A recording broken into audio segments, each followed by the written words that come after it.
Bakit nga ba dapat mo na simulan gamitin ang hero na si Carmilla na ngayon ay mas pinalakas pa?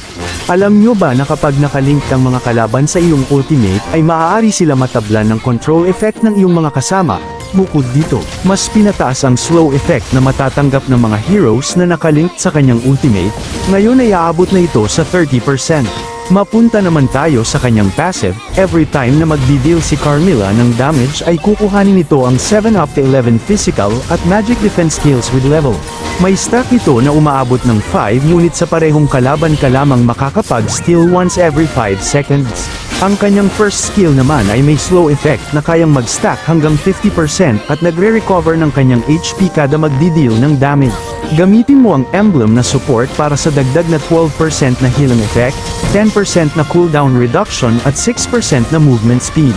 Firmness na nagbibigay ng extra 6 physical at magic defense. Wilderness blessing para sa 10% na increase sa iyong movement speed kung ikaw ay nasa jungle at river area.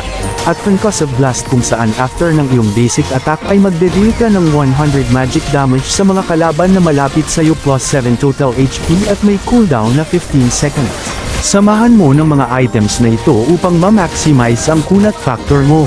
Karamihan sa mga viewers ko ay di pa naka-follow sa page ko. Sana ay may time ka para pindutin ang follow button para lagi kang updated sa mga tutorial videos na tiyak makaka-improve ng gameplay mo. At sa tingin ko'y hanggang dito na lang muna.